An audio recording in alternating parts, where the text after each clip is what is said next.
Hoy sí. Buenas tardes,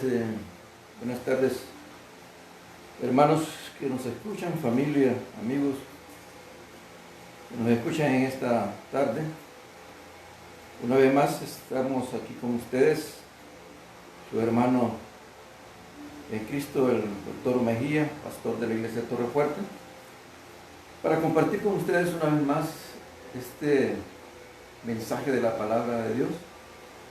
Quisiera en esta oportunidad hablar sobre ese mensaje que Dios dio a través del apóstol Juan allá en la isla de Palma a las iglesias del Asia Menor, a las 7 iglesias. En esta ocasión quisiera hablarle de ese mensaje que dio a la primera iglesia, la iglesia de Éfeso.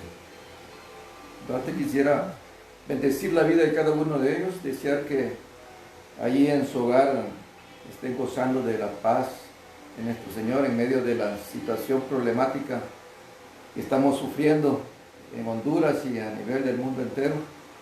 Pues deseo de todo corazón que la bendición y el favor de Dios esté con todos y cada uno de ustedes. En esta ocasión quisiera que leyéramos ahí la palabra en el libro de Apocalipsis, en el capítulo 2, en el versículo 1 al versículo 7, el mensaje a las 7 iglesias del Asia Menor. En cierto sentido son mensajes que vienen a reflejar el estado espiritual de las iglesias de Cristo a través de toda la historia hasta la fecha actual. Y por eso queremos comenzar con este mensaje para que miremos lo que la palabra nos quiere decir, o lo que Dios nos quiere decir a través de esta palabra. Y esta palabra la vamos a leer honrando al Padre, al Hijo y al Espíritu Santo, y dice ahí en Apocalipsis capítulo 2, dice ahí del versículo 1 al versículo 7. Escribe al ángel de la iglesia en Éfeso, el que tiene las 7 estrellas en su diestra, el que anda en medio de los 7 candeleros de oro, dice esto: yo conozco tus obras y tu arduo trabajo y paciencia,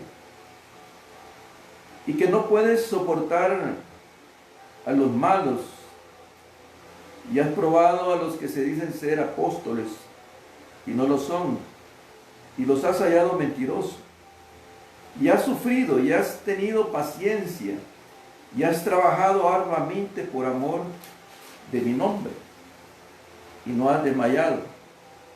Pero tengo contra ti que has dejado tu primer amor.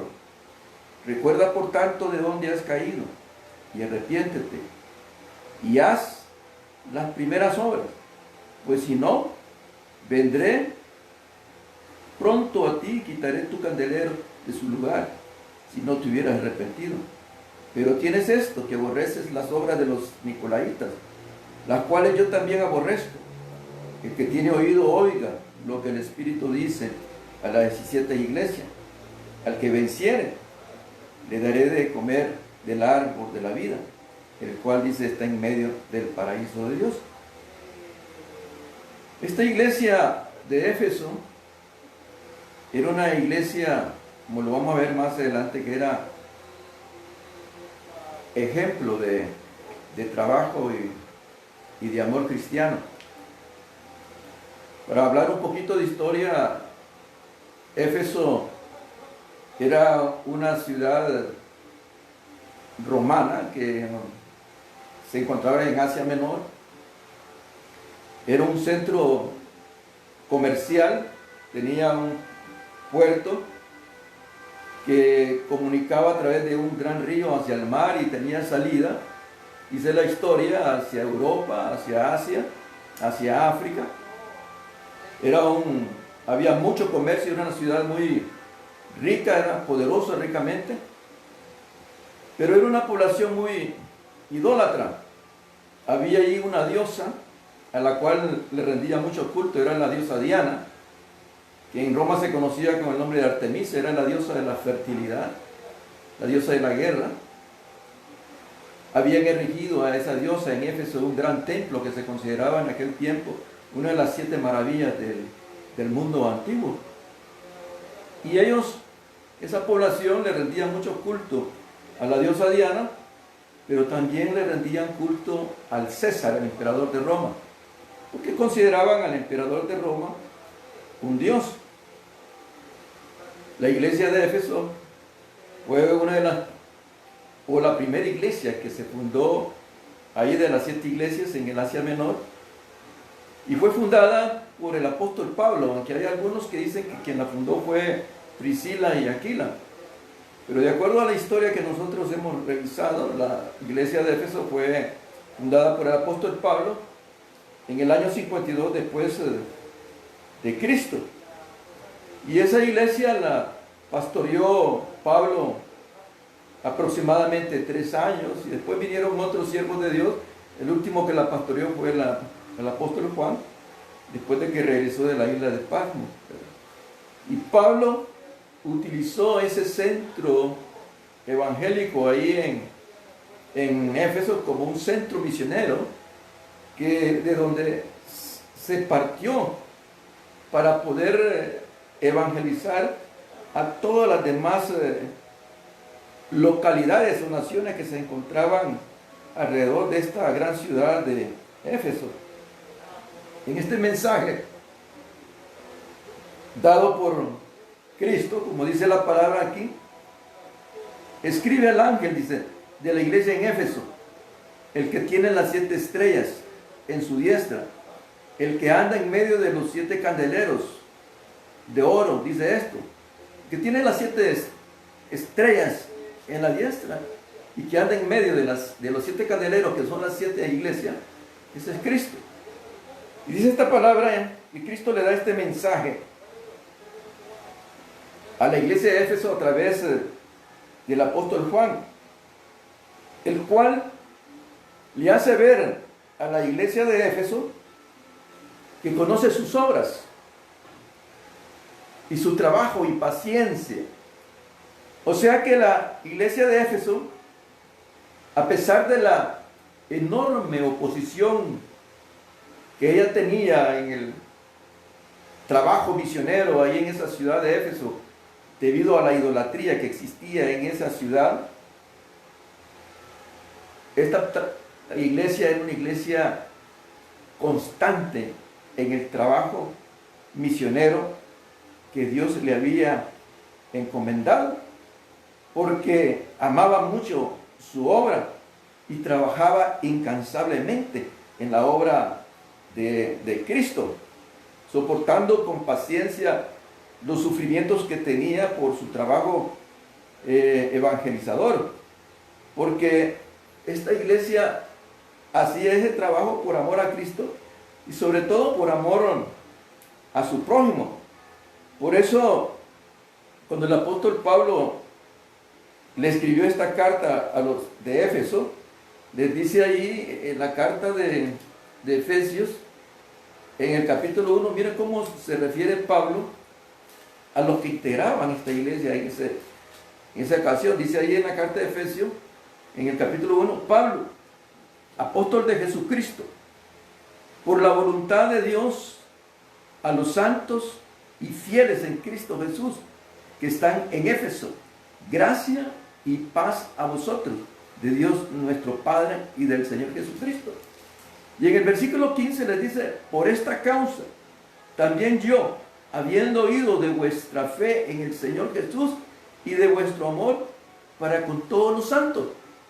Aquí el apóstol Pablo, en esta carta que le dirige a la iglesia de Éfeso, les exhorta a ellos la fidelidad que esta iglesia tenía a Cristo, así como también les exhorta esa fe y ese amor con lo cual esta iglesia se desvivía por todos los santos. Por eso esta iglesia, como les decía al principio, era una iglesia ejemplo en trabajo y en amor. Era una iglesia bastante trabajadora en este sentido. Tenía mucho amor por todos los santos de la iglesia, ¿verdad? Trabajaba incesantemente, ¿verdad? Porque su trabajo que hacían allí en la iglesia era un trabajo que estaba fundamentado más que todo en el amor al prójimo y a Cristo, por la fe que ellos tenían en el Señor. Y además de ser una iglesia muy trabajadora, era una iglesia que tenía un buen conocimiento teológico de la doctrina de Cristo. Era una iglesia que de acuerdo al conocimiento de la sana doctrina de Cristo que tenía una capacidad espiritual tremenda como para poder identificar aquellos malos obreros en la iglesia de Cristo. Por eso el apóstol les dice ahí, en esta palabra, ¿verdad? En esta carta les dice, pero tienes esto, que aborrecen las obras de los nicolaitas, las cuales yo también aborrezco. Y más atrás les dice esta palabra, yo conozco tus obras y tu arduo trabajo y paciencia, y que no puedes soportar a los malos, y has probado a los que se dicen ser apóstoles y no lo son, y los has hallado mentirosos. O sea que era una iglesia con un conocimiento teológico que le daba la capacidad para discernir espiritualmente quiénes daban un mensaje apegado a la doctrina de Cristo y quienes no daban un mensaje, no estaban apegados a la doctrina de Cristo. Y a muchos hombres que llegaron allí a la iglesia de Éfeso, la misma iglesia los identificaba como falsos maestros, como falsos apóstoles, y los hallaba completamente mentirosos. Por eso, en nuestro tiempo, y sobre todo en la iglesia que nosotros pastoreamos, es nuestra insistencia en aconsejar a los miembros de la iglesia para que se preparen teológicamente en la sana doctrina de Cristo. Porque esto, además de aumentar y fortalecernos en la fe de la palabra, nos da a nosotros la capacidad espiritual para poder identificar los falsos maestros que se introducen en la iglesia de Cristo. Y esto es importante hacerlo porque, como dice esta palabra, Dios conoce nuestras obras. Él sabe perfectamente bien si el trabajo que nosotros hacemos en la iglesia de Cristo es un trabajo que lo estamos haciendo por amor al prójimo, o por amor a la obra, por amor a Cristo. O es un trabajo o puede ser un trabajo que lo hacemos para satisfacer probablemente nuestro ego personal, o para hacernos un nombre dentro de la iglesia que nos haga tener prestigio, como muchas veces sucede en la sociedad donde nosotros vivimos. A Cristo, mis hermanos, no lo podemos engañar, a Dios no lo podemos burlar, jamás. Las obras que uno hace en la iglesia de Cristo hay que hacerla como para el Señor y no hay que hacerla para los hombres. Por eso la Biblia nos enseña a nosotros que lo que hace la mano derecha no debe saberlo la mano izquierda. Además, todos sabemos perfectamente bien que el trabajo en la obra del Señor nunca es en balde y que siempre es recompensado el trabajo que hacemos en la obra de Dios, ¿verdad? Porque Dios, dice la palabra, sabe honrar al que lo honra a Él, y una forma como nosotros honramos a nuestro Dios es trabajando por amor en la obra del Señor, ¿verdad?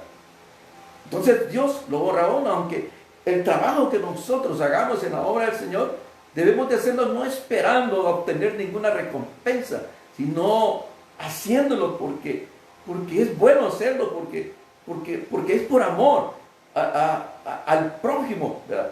Porque así como nosotros recibimos de gracia la salvación que Dios nos ha dado, así nosotros debemos de ser instrumentos de nuestro Dios para que otros también reciban la salvación por gracia, así como lo recibimos nosotros.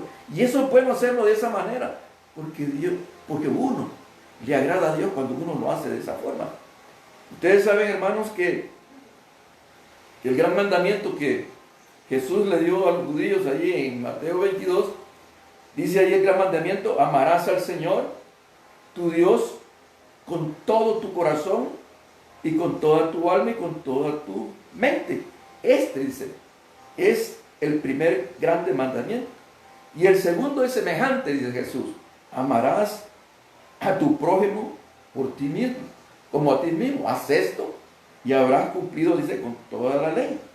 Esta iglesia de Éfeso, a pesar de aborrecer las obras de los nicolaitas, que eran algo que tenían a su favor la iglesia, porque Cristo reconoció ese aborrecimiento que tenía la iglesia de Éfeso a los nicolaitas, porque también Cristo aborrecía a los nicolaitas.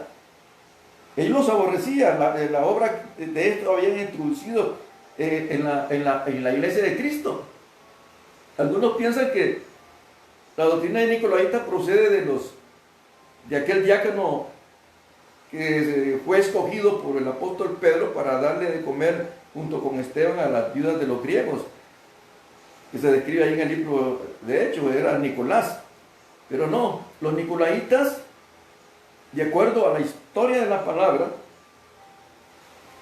es un nombre que viene del idioma griego. Nico quiere decir dominio y Laos quiere decir pueblo. O sea, dominio sobre el pueblo, dominio sobre el pueblo, sobre la gente común, secular o laica. Lo que quiere decir que había un dominio sobre el pueblo de Dios. De acuerdo a esta doctrina de los nicolaitas, que fue introducida en la iglesia de Éfeso, esta doctrina jerarquizó a la iglesia de Cristo. Es decir, que el sistema humilde y sencillo, horizontal, administrativo que tenía la iglesia de Cristo, fue cambiada por los nicolaitas, los cuales vinieron y jerarquizaron el sistema administrativo de la iglesia de Cristo, creando una casta clerical completamente dominante, ¿verdad?, que ejercía dominio sobre el pueblo de Dios, cambiando así la estructura horizontal que tenía la iglesia de Cristo por una estructura completamente piramidal. Se levantó allí esa casta clerical con privilegios especiales, con un fuerte vínculo que ellos tenían con el emperador de Roma, y era evidente el dominio que esta casta tenía sobre el resto del pueblo, o sea, sobre los laicos. Los nicolaitas comenzaron entonces en ese tiempo a dividir la iglesia de Cristo en dos grupos. Estaban los clérigos, como les decía yo, que era la casta jerárquica de la iglesia de Cristo, ¿verdad?, que ejercían dominio. Eran un grupo apartados, se consideraban sabios, se consideraban muy espirituales, ¿verdad?, y tenían privilegios muy especiales, y dentro de su doctrina habían adoptado el contenido secular y pagano del romanismo en ese tiempo. Era el tiempo del nacimiento de la iglesia en Roma, y esa casta privilegiada, ¿verdad?, mantenía un dominio permanente sobre el pueblo de Dios. Y ese sistema doctrinal nicolaita se ha extendido a través de la historia en la iglesia de Cristo. Y uno de los mayores ejemplos de esta casta clerical dominante es la que nosotros vemos en la iglesia católica, desde el establecimiento del papado, los cardenales, el obispo. Pero también se ha introducido en la iglesia evangélica protestante, a la cual nosotros formamos parte. Por eso vemos hoy en algunas denominaciones donde se han levantado líderes que han adquirido tal privilegio y dominio doctrinal que han adulterado la sana doctrina de la salvación de Cristo. Como por ejemplo, para poner un ejemplo, tenemos la secta de los testigos de Jehová, que niegan la divinidad de Cristo Jesús de Nazaret, que según ellos nosotros no vamos a ser salvos y lo único que van a llegar al cielo, al paraíso, son los 144,000 sellados.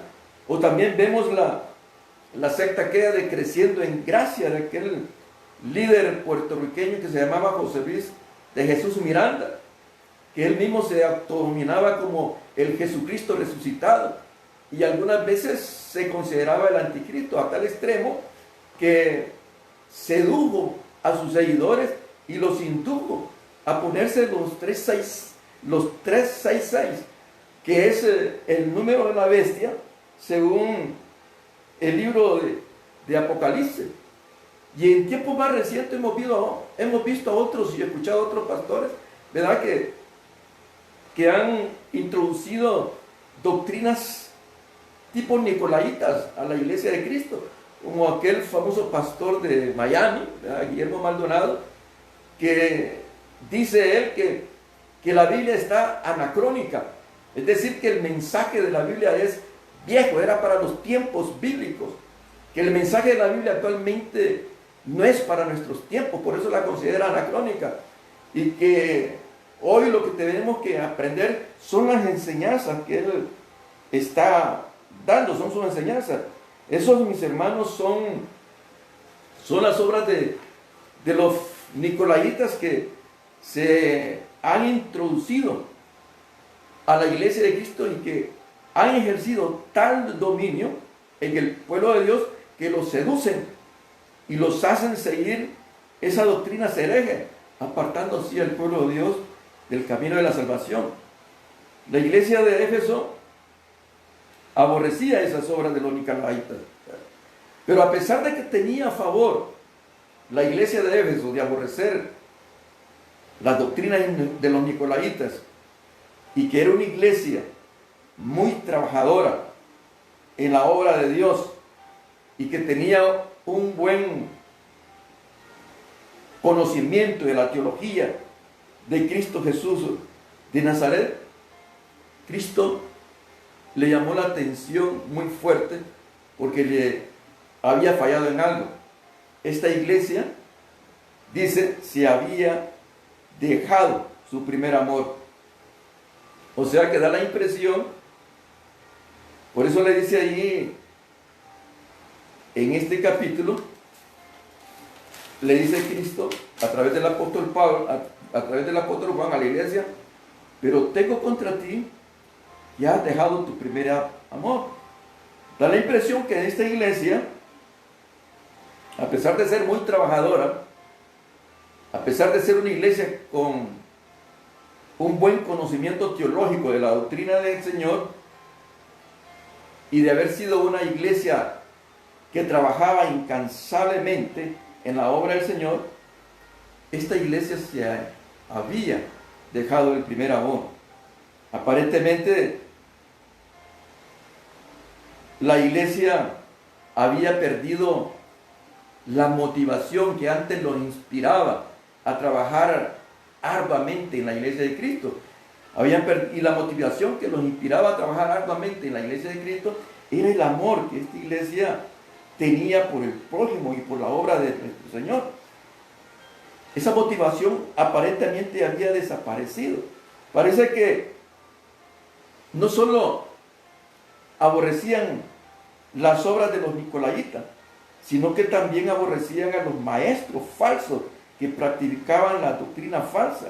Y nosotros, mis hermanos, como iglesia de Cristo, ¿verdad?, no solo debemos de amar a los que son fieles a la iglesia del Señor, sino que también la palabra nos inspira también a que nosotros tenemos que amar aún a aquellos que contaminan la doctrina de nuestro Dios. Y cuando hacemos la obra en el Señor, debemos de hacerla no para satisfacer nuestro ego personal, ni para alcanzar un buen nombre dentro de la sociedad donde vivimos, sino para hacer la obra por amor al prójimo, para rescatar esas almas para Cristo, ¿verdad? Así como nosotros fuimos rescatados de un mundo de perdición, así nosotros debemos de trabajar incansablemente por esas almas, por amor a Cristo, por amor a ellos, ¿verdad? Para que ellos también alcancen la salvación, así como nosotros alcanzamos la salvación. Por eso el Señor les dice allí en el versículo 5 a esta iglesia: recuérdales, por tanto, de dónde has caído, y arrepiéntete, y haz las primeras obras, pues si no, vendré, dice, pronto a ti, y quitaré tu candelero de su lugar, si no te hubieras arrepentido. Viene el Señor y le recuerda a esta iglesia de Éfeso de dónde había caído, de dónde procedían ellos, cómo eran ellos antes de conocer a Cristo, y les recuerda su estado anterior, para que rectifiquen, para que corrijan el enfriamiento en que habían caído y se arrepientan y vuelvan a hacer las obras que antes hacían. Y les da una advertencia cuando les da esta palabra. Les dice que si no se arrepienten, les dice que iba a venir y les iba a quitar la iglesia. La iglesia de Cristo en nuestros tiempos, hermanos, es una iglesia que en una otra forma ha sido contaminada por este tipo de doctrinas de los nicolaitas. Se ha levantado en la iglesia de Cristo líderes con un fuerte dominio doctrinal que han adulterado la doctrina de Cristo. Hoy vemos una iglesia con normas, con reglas. Si no te vistes de esta manera, no sos buen cristiano. Si te peinas de esta otra manera, no andas bien con Dios. Si te pones estos zapatos, estás dando un mal ejemplo. Si te pones pantalones, no te vas a salvar. O si usas este vestido de esta forma, tampoco. Hoy vemos una iglesia de normas y reglas. Pero vemos que el amor en la iglesia de Cristo, en los tiempos en que estamos viviendo, también, que es la esencia de la iglesia de Cristo, que es el vínculo perfecto de la iglesia de Cristo, ha desaparecido prácticamente. Por eso, hoy que sufrimos nosotros una pandemia que ha causado grandes sufrimientos y dolores y muertes en todas las naciones de este planeta en que vivimos, pienso que el único beneficio que ha traído esa pandemia, entre comillas, es que Dios, a través de esta pandemia, nos ha prácticamente desnudado para que podamos ver nuestros defectos y nuestras malas obras, para que nosotros podamos rectificar y podamos volvernos al primer amor, que es Cristo Jesús de Nazaret. Además, esta palabra dice ahí en la parte final: al que vencieres, le daré a comer del árbol de la vida. Recordemos, hermanos, que Cristo viene por una iglesia sin manchas y sin arrugas, y por lo tanto nosotros tenemos que tener ese conocimiento de la palabra de Dios, que nos haga a nosotros despojarnos de todas aquellas malas obras, y que pueda crecer en nosotros ese amor que necesita la iglesia tener, para que podamos nosotros ser agradables delante de los ojos de nuestro Dios. La Biblia nos enseña que Cristo viene pronto, pero que Él tiene paciencia y que está esperando que nosotros rectifiquemos, que hagamos un alto en el camino por donde andamos, para que podamos despojarnos de todas aquellas malas obras y de la religiosidad en que muchas veces hemos caído, y que nos demos cuenta que Cristo es amor. Por eso todos los días que nos levantemos debemos de entregar nuestra ansiedad, nuestro temor, nuestro miedo y todos nuestros pecados a Cristo, porque es una carga muy pesada para nosotros, y dejar que Cristo nos dé la carga de Él para que nosotros la llevemos, porque la carga de Cristo es fácil y es ligera, dice el Señor. Así que en esta noche compartimos un mensaje de una palabra en la cual vemos una iglesia, ¿verdad? Una iglesia que era activa para trabajar, pero se había enfriado en el amor. Por eso es que nosotros debemos de darnos cuenta, en los tiempos en que estamos viviendo, si en la iglesia moderna del siglo XXI estamos pasando la misma situación de la iglesia de Efeso. Debemos, hermanos, de volver a Cristo. Debemos de revestirnos de la humildad y del amor de Cristo. Debemos de trabajar por amor a la obra de Cristo. Debemos de trabajar por amor al prójimo, para que así como nosotros nos dio salvación el Señor, esta gente que anda sin un Dios, sin una esperanza, una población que le ha dado la espalda a Dios, se pueda dar cuenta que el Cristo de la gloria que nosotros predicamos es el ungido del Dios viviente y el único que tiene palabras de vida eterna. Hoy hay muchas corrientes doctrinales, hay muchos que creen tener la verdad, y la única verdad es la que la palabra de Dios nos habla a través de estos 66 libros. Cristo dijo: yo soy el camino, la verdad y la vida. Nadie llega al Padre y no es por mí. Así que si tú, mi amigo que me estás escuchando, quieres tener la salvación que Dios nos ha dado a nosotros, solo tienes que abrirle tu corazón al Señor y recibirlo como tu Señor y tu Salvador, y reconocer que Él es el Señor, y vas a ser salvo, porque así dice la palabra: cree en el Señor Jesucristo y serás salvo tú y tu casa. Así que Dios los bendiga, que la paz de Cristo esté con todos y cada uno de ustedes, y será hasta el próximo sábado, si Dios nos permite, para poder compartir una vez más este mensaje de la palabra del Señor. Antes de irnos, quisiera que oráramos, que le diéramos gracias al Señor, que oráramos por la situación que está pasando el mundo entero ahorita, que oráramos para que la iglesia de Cristo rectifique, que oráramos para que la doctrina de Cristo sea saneada, y que todas las iglesias que conformamos la única iglesia de Cristo podamos dar siempre ese mismo mensaje, el mensaje de la salvación. Así que allí donde estás en tu casa, digámosle al Señor en esta tarde: Padre, una vez más estamos aquí delante de tu presencia, con un corazón agradecido, mi Dios, por todo lo que tú nos has dado hasta hoy, Señor. Porque tu palabra dice que hasta aquí tú nos has ayudado, Señor. Y sé que mientras nos tengas caminando en este mundo, tú siempre nos seguirás ayudando. Y en medio de los sufrimientos y de las muertes que están ocurriendo por causa de esa peste, Padre, estamos dándote gracias siempre, Señor, porque yo sé que tú tienes control de todo ello, Señor.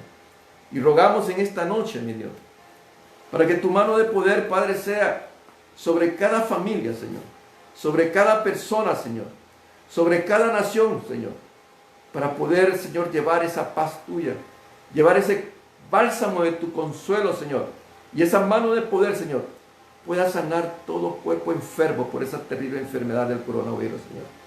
Padre, estamos aquí siempre reconciliándonos contigo, pidiéndote perdón por nuestras malas obras, Señor, y rogando que la presencia de tu Espíritu Santo nos llene, nos unja, Señor, y nos guíe, y nos enseñe tu verdad y tu voluntad, para que podamos obrar conforme a esa verdad, esa voluntad tuya, Señor.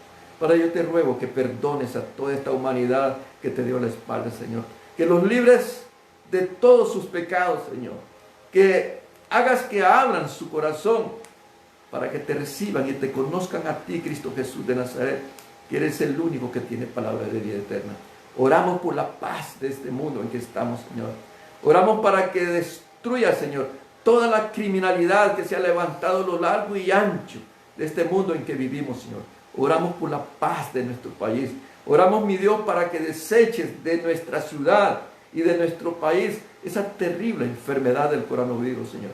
Oramos, mi Dios, para que protejas a todos esos hombres y mujeres que luchan ahí en los centros de salud, en los hospitales, contra este terrible mal, Señor. Padre, cúbrelos con tu manto de misericordia. Lávalos con tu sangre preciosa, Señor. No permitas que estos médicos y enfermeras y todo trabajador de salud, Dios, sea contaminado por esta peste. Y todo aquel, Señor, que ha sido contaminado por esta peste, Padre, sánanos, Señor. En el nombre de Jesús, Señor. En el nombre del Padre, en el nombre del Hijo y del Espíritu Santo te oramos, te lo pedimos todo, Señor, y te damos muchas gracias por todo, Señor. Amén. Amén. Que Dios les bendiga y que la paz de Cristo esté con todos. Y será hasta el próximo sábado, si Dios nos permite, que estaremos una vez más compartiendo con ustedes otro mensaje de la palabra del Señor. Bueno.